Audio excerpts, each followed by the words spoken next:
Uh, yeah, I know. I'm using a live broadcast instead of just individually making videos and then just uploading them later. I found this thing called what is it? Come on, what is this thing called? Right, XSplit Broadcaster. And by the way, recommend it. Good program. Plus, there's a free version of it. Anyway, that's not the point of the video. This video, I'm actually going to be saying, as I said before, actually, there have been too many times that I've personally been seeing the mainstream media assisting Hillary Clinton in actually gaslighting Bernie Sanders, specifically Bernie Sanders' long record. I'm going to correct the record here in a few areas. Number one, guns. No, he is not 100% pro-gun. That is an absolute myth. Yeah, he does say, however, that he is not in favor of holding gun dealers accountable for,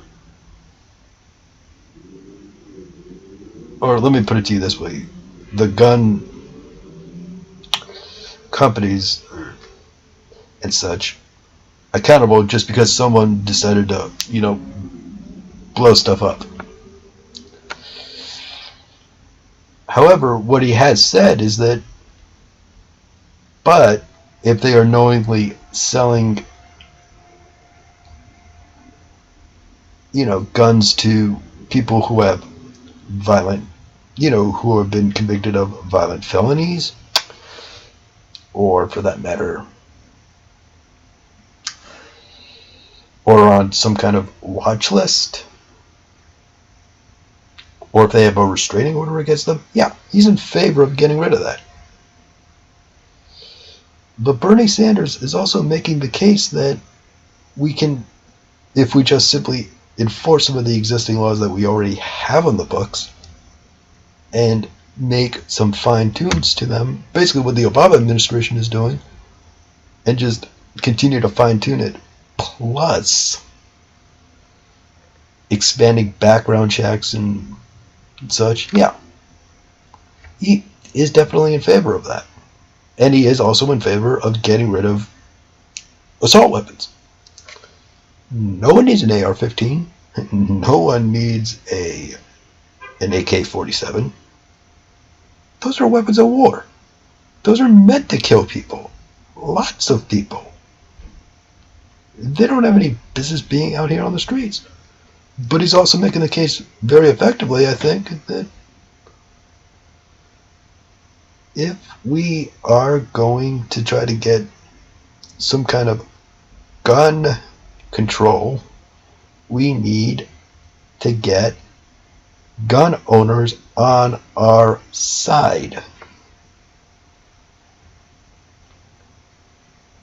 For many people, gun politics are single issue politics that the Republicans have been effectively using for the past, I don't know, 2 or 3 decades. So, by all means.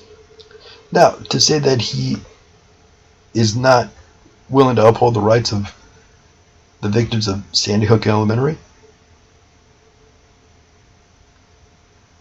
baloney. He has been fighting for them. And yeah, it is necessary in his eyes, in a lot of cases, that there needs to be some way of holding these gun manufacturers accountable. That he is not defending. They should be liable. That's number one. Number two, he's being bought off by the NRA. Baloney. First of all, Bernie Sanders has no super PAC. None. And I'll be very clear in saying this. Even if he begged for a donation from the NRA, they still wouldn't give it to him.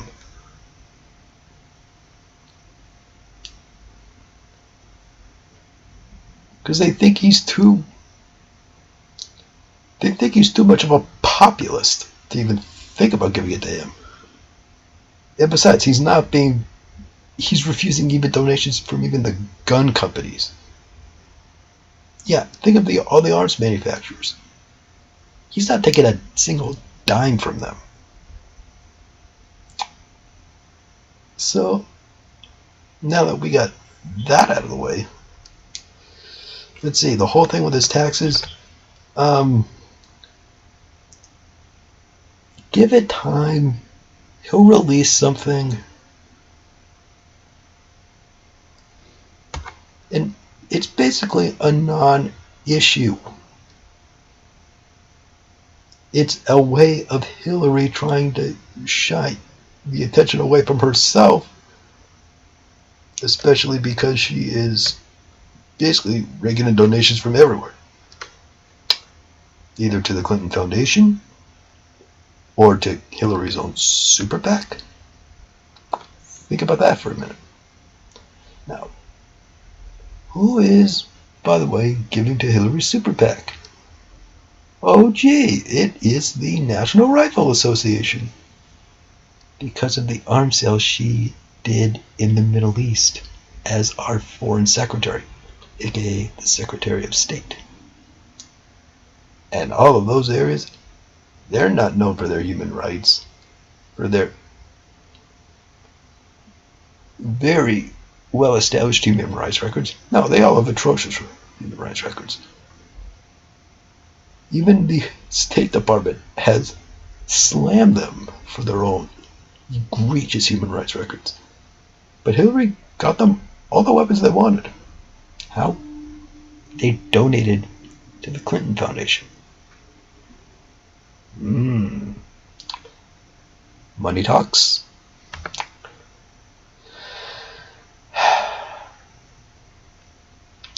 Also, one other thing, that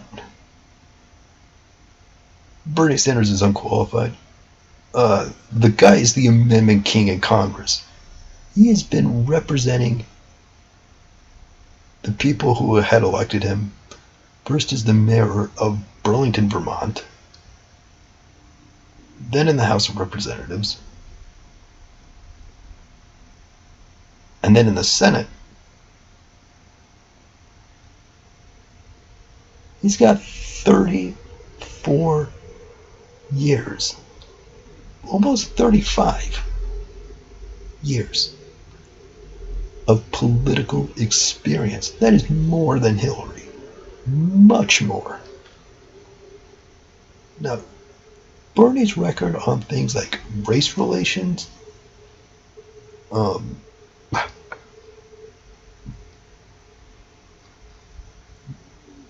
criminal justice reform, the whole thing with gender equality, you name it, any kind of social activism he has been a part of for 5 decades, ever since the 1960s. He was a part of the civil rights movement.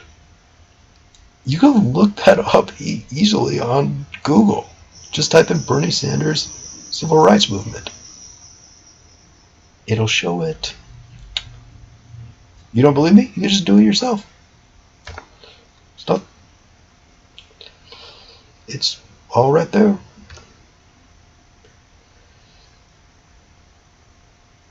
And the other thing I'm going to also make a point of saying is that he's anti-trade. No, he's not. He's for fair trade, not for free trade. There's a difference. Also, he has been railing consistently against corporate and individual tax evasion by some of the wealthiest Americans and some of the biggest corporations. And he's been railing against tax shelters, like take the Panama Free Trade Agreement. There's no way we're going to be able to recoup tax losses, not without the Panamanians taking that up with the World Trade Organization. That's part of the problem. And Panama is one of the biggest known international tax havens. In fact, I think if it's not the worst, it's one of the worst.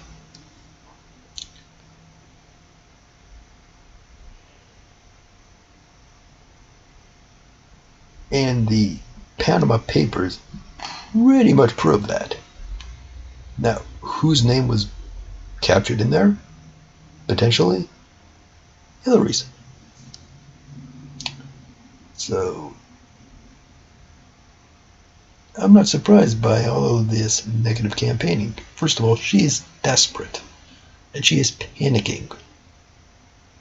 I can tell that when a campaign goes this negative, they are panicking and they are literally falling apart from the inside.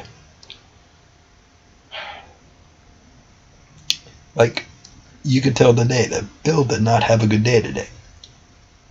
Now, granted, Bill Clinton is the worst person in the world that you would, I wouldn't say the world, but he's one of the worst people you ever want to heckle. He does not do well with hecklers. Not in the least.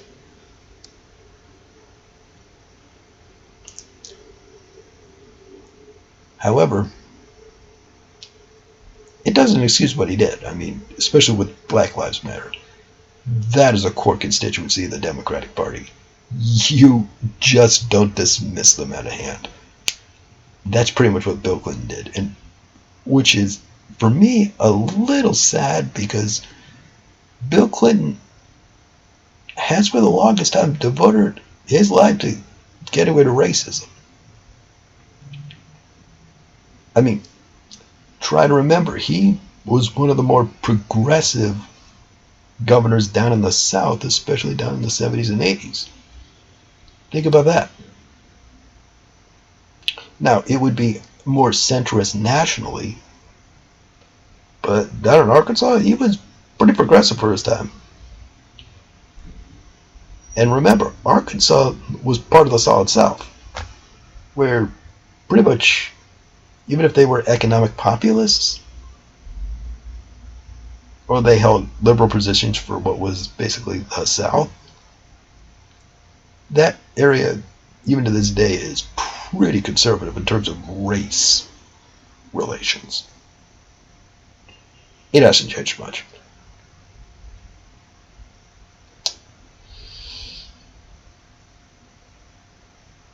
But to see that does not bode very well for him.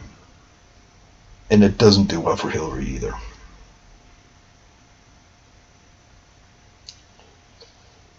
In addition, the heckling was over Bill Clinton's record, specifically the crime bill of '94, and the effects that it's had on the black community. It's not helping anybody that Hillary is getting campaign donations from the private prison companies, who Bernie Sanders has said that we need to quash and make it illegal for prisons to be privatized.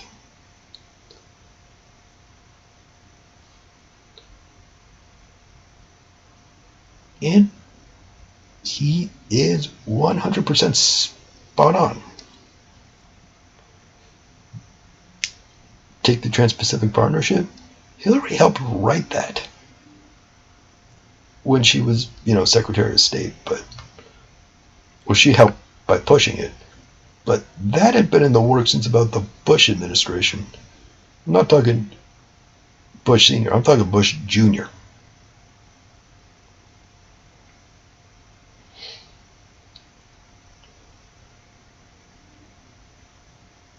It's not something that it was something that Bernie has said time and again.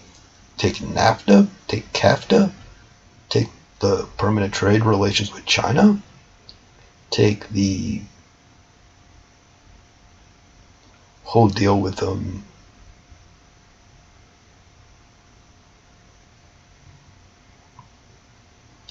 normalizing, pretty much any trade deal, even the Trans-Pacific Partnership and the whole trade deal with Europe. Same story.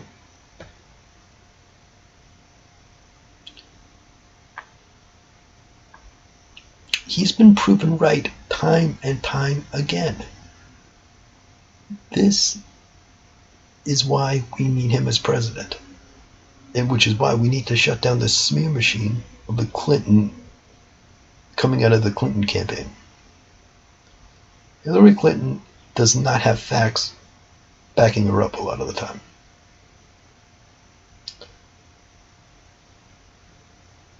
She may know how to do things from the inside. That is a given. But the problem is she's not very good at articulating that. And she's just not that inspirational. Now, it's absolutely debatable whether or not she is qualified. I get that. I personally don't think she is, because I don't see her as being particularly honest. I don't see her as having been very forthcoming about a lot of things, personally. And whenever she's finding herself in a really deep hole, she tries to gaslight to deflect attention away from herself. I'm not buying it. Also, identity politics and dog whistles, nope, sorry. Not falling for it. It will not work, especially with millennials, as I've written on Daily Kos. I think I've made that pretty clear on my blog, which I definitely would encourage you to subscribe to.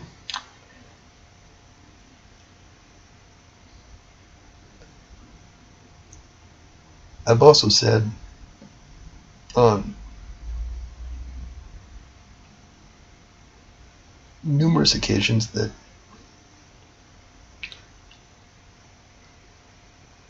she has, in my eyes, practically disqualified herself for, one, not having come forth about what she was saying to Wall Street, because it seems like she's double talking, meaning she's saying one thing to us and then she's saying something completely different to them. The other thing is that, and this is sort of where I sort of slam the mainstream media, is that they have not been doing their due diligence to really not always fact check what she's saying. Or they do a pretty crap job of it.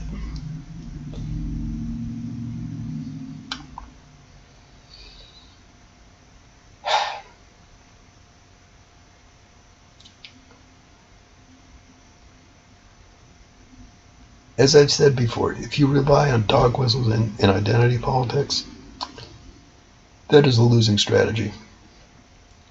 The American people are sick and tired of it. They are sick and tired of being labeled as one thing or another thing or another thing or another thing. Let me put it to you very simply. We need a new kind of politics. One that actually puts forth ideas rather than plays to our basest instincts. This kind of politics is destroying us. Furthermore, neoliberalism is not working. This status quo has got to go. It is not sustainable. And furthermore, it's not fair to the vast majority of Americans. I'm going to end it here. This is JGSF 1987. Out.